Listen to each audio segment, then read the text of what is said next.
Bonjour à tous. Là, le déplacement que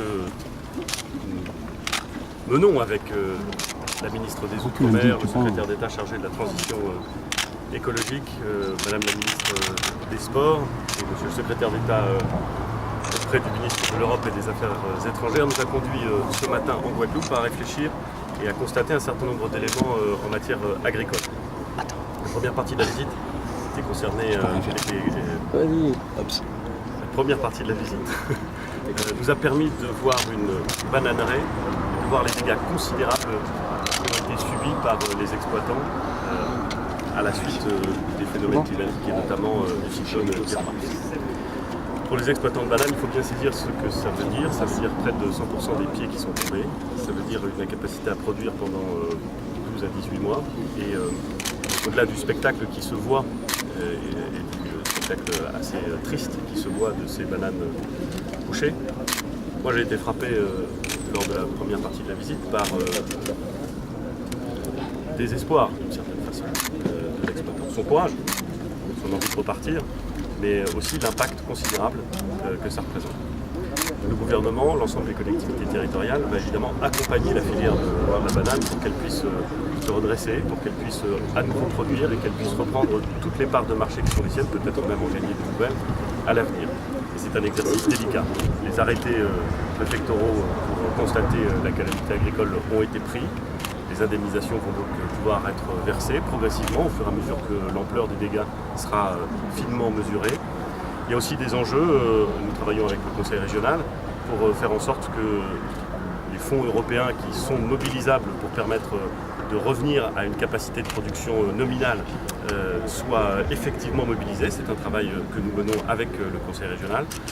Et puis il y a un très gros travail qui a déjà été engagé s'agissant de la banane, mais qui doit être poursuivi, de structuration de la filière et d'organisation des relations commerciales entre la filière et les distributeurs.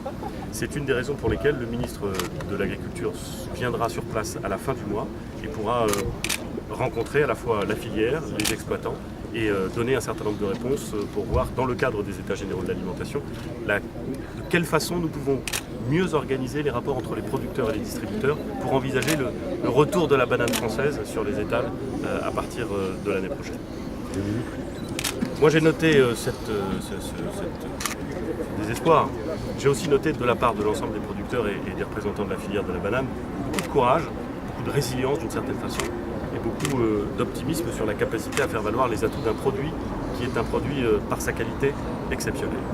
Deuxième raison d'y croire, deuxième motif d'optimisme, la visite que nous venons de réaliser ici, dans cette exploitation, où là on joue la carte de la diversification, de l'innovation, du bio, de l'économie circulaire, de l'économie symbiotique, comme dirait le docteur. Vous avez remarqué que j'ai compris. Hein. Oui, je l'ai très bien compris.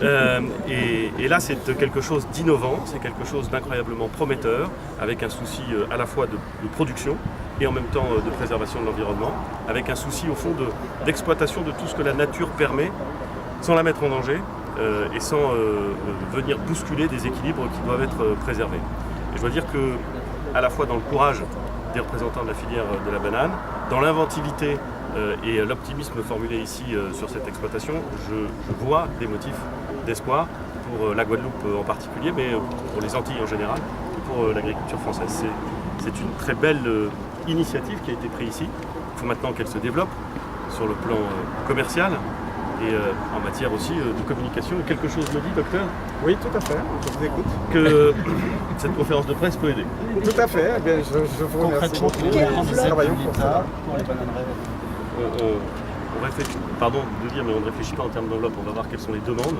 On sait qu'il y a des dommages très importants, c'est vrai à la Guadeloupe, c'est vrai à la Martinique. Mais pour l'indemnisation, il faut travailler sur des dossiers précis qui établissent la réalité du préjudice. Dans ce cadre-là, la réponse de l'État sera à la hauteur des attentes, car il faut pouvoir accompagner ceux qui, pendant 12 mois, 18 mois, ne vont pas pouvoir commercialiser, ne vont pas pouvoir produire. Merci beaucoup.